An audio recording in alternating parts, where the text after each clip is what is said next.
What's up, Zach here, and today I've got the Li-Ning Jimmy Buckets. And thanks to Kickzone for getting me a pair of these to check out. If you want to check out a pair for yourself, I'll leave a link in the description below, and I do believe there is a discount code.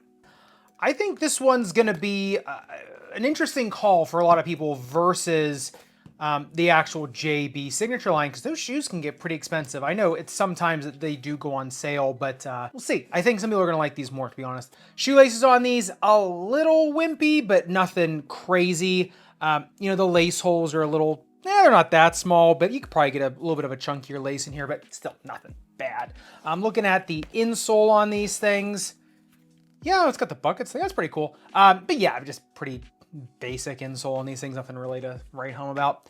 All right, so getting into the uppers, the one thing I want to make mention of is lace irritation. So as I cut through these things, you can see there's 3 pieces of padding here in the tongue, and then you got this, like the Jimmy Buckets or the Jimmy Butler logo, I should say, in the tongue here. The one thing I did notice is, yes, it is flexible, but it does have some rubberized elements in it. And so I just noticed that the laces right here would give some irritation, like right in between the first layer of padding and this. This almost, to me, it reminds me of the LeBron logo sometimes that stick it on the tongue or in the laces, and honestly just be an annoyance. Like I said, there is padding there, and so it's not terrible, but I did notice lace irritation was kind of, say, mild to moderate. Yeah, I mean, nothing terrible, but just something I figured I'd make mention of. Now, heel counter. There is a lot of embellishment on the back, almost like the not the 808. Yeah, no, the All City 13, the original All City 13. Just a lot back there, but in terms of heel slippage, I really had none to mild on these. So even with all of that kind of foamy, rubberized stuff, I mean, that might be light foam back there, like light foam plus or something. It is carrier foam that goes all the way up. The one thing I am noticing in here though is that the heel counter is very, very thin in this one.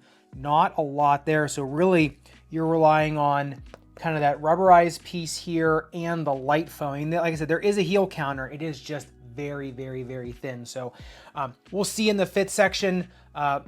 There was some movement there on the resting position of eversion, but even this Li-Ning logo right here, like I said, it is really flexible, so not a super strong heel counter. Now look at this thing on the breathability test. Interestingly enough, fog does start getting out of the sides at the bottom on both the medial and the lateral side, which I thought was cool because this is where you're going to produce the most heat and moisture in the bottom of your foot. So that's nice. That's where the breathing channels are. As you go further up into the shoe, it is just all backing here. As you get further into the footbed, there is just no breathing there whatsoever. So like I said, you will get some out here. It's going to take a minute. So breathing on it isn't the greatest thing on planet Earth, but it's certainly not terrible either. All right, beginning in the midsole teardown in the Jimmy Buckets, a lot of interesting surprises. Something I've noticed though on a lot of shoes recently is that you're getting continuous midsole foam from the actual bottom of the midsole, but then it's going up continuous with the heel counter and the ankle collar.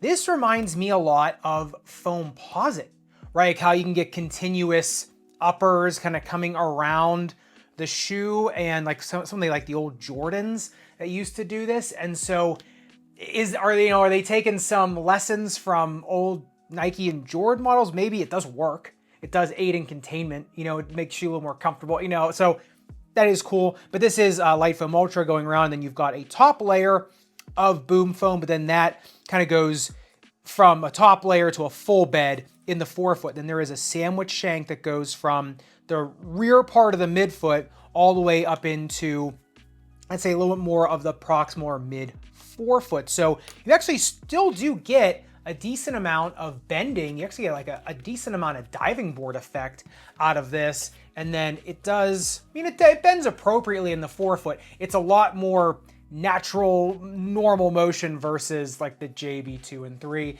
In terms of torsional stability in the midfoot, yeah, it's actually not bad. This is like right where you want it to be. This is really nice and just kind of, there's enough resistance, but there's enough give for a little more natural movement. Look at this thing on the tensiometer. Yeah, it takes 57 newtons to get to 45 degrees. I kind of like that. That's right to me in that sweet spot. Bounce height test, 37 centimeters in the rear foot, and then 40 in the forefoot. That makes sense to me with the Light Foam Ultra having a little more influence. Then also that sandwich shank in the forefoot, I think, has a little bit of influence there too, so it's not as good as you would see Boom Foam otherwise, but still a bouncy feeling midsole. And what I noticed is because this is just the cut, it looks like it's a lot more bent up. I mean, actually there is a little bit of a rise here. There's a little bit of a forefoot rocker, but when you actually have them on, you are feeling the diving board, but you're also feeling like a smooth transition from like just the bounciness of the shoe as well as kind of just the orientation of the shoe. So to me, if you're looking for an up and down shoe, this midsole is really good. And the shank to me is like the right length where it goes all the way from the midfoot into almost the entire forefoot, but then it stops right where you'd actually want to bend your toes. So you're a little bit more, like I said, of that natural movement. If the heel counter were just a little bit more stout, I'd say this would be, it's kind of the ideal midsole, because I do love Light Foam Ultra. I love Light Foam, and the combination of that and Boom Foam is really, really nice. So yeah, in terms of the midsole, I do like it more than the JB3. And yeah, let's get on to the outsole. All right, so looking at the pattern of the outsole here, it is just broken up herringbone by these big channels here. You actually see the Boom Foam underneath of it. The rear foot is more of just a sunburst pattern, or part of a sunburst pattern.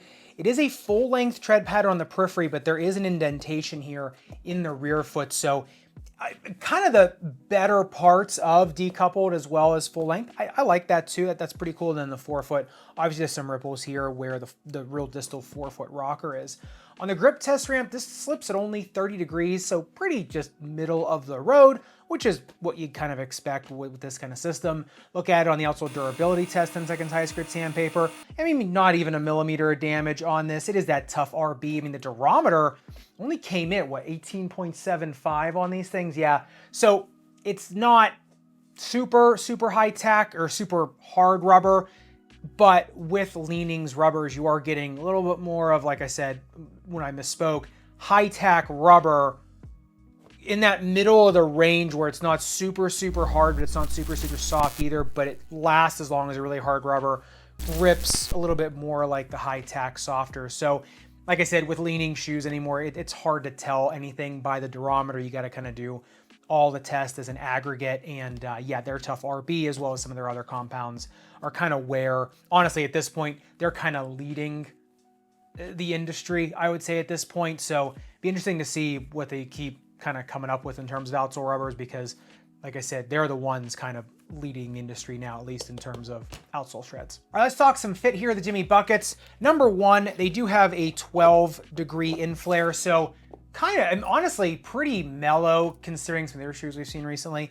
And they've got 9.7 centimeters of metatarsal width, and they only have 6.7 centimeters of toe box width. Honestly, middle of the road, but it's the toe box taper that was pretty interesting. Only came in at 39 degrees, and the way I'm doing that now, that is actually pretty good. You can also see it on the insole. It's not as pointed. It's a little bit more mellow up there. So whereas the actual size of it is just, you know, pretty medium, middle of the road, the actual taper isn't really that terrible. It's pretty mellow. And then 28.7 centimeters in length. So pretty, you know, pretty standard.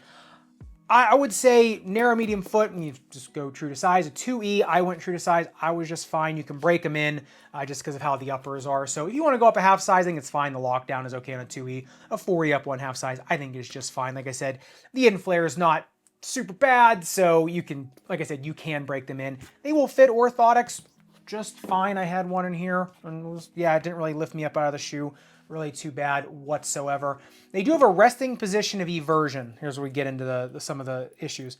They do have a resting position of eversion 1 degree, so they sat decently flat. But when I did push into the shoe, I did get 5 degrees of eversion, and you know, you wouldn't expect that because the midsole, like I said, is so stout right here. but it's the heel counter that's just allowing the play. You can actually see it in the video where it's the heel counter moving. So if they would have stiffened up the heel counter just a little bit, I'll bet you would have gotten you want about 1 degree, 2 degrees on that. Just enough to give your subtalar joint a little bit of pronation there. Remember, pronation is normal, right? Supination is normal. They're all parts of the gait cycle, so you want a little bit of it. You just don't want it to allow you to pummel through if you're somebody with issues with overpronation. If you don't have any issues with overpronation, then it's just fine.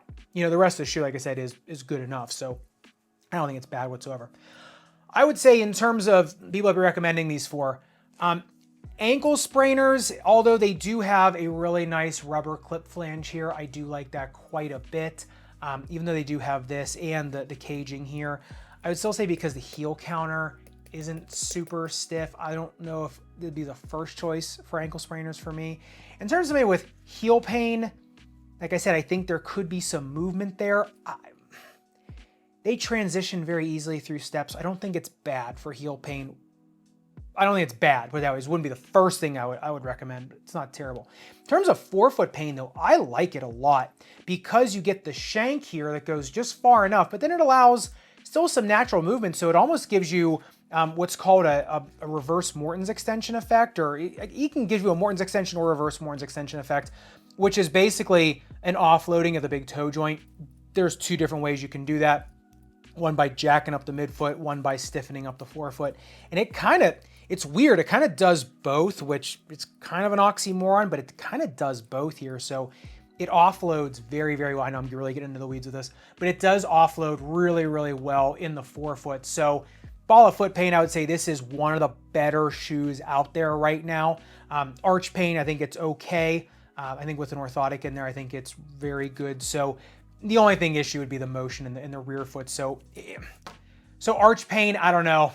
If it's caused by a tendonitis, might not be, you might need an orthotic in there for that. So I think time will tell with how this heel counter is holding up for people over 3 months. Does that Light Foam Ultra that's continuous with the midsole, does it hold up okay over time?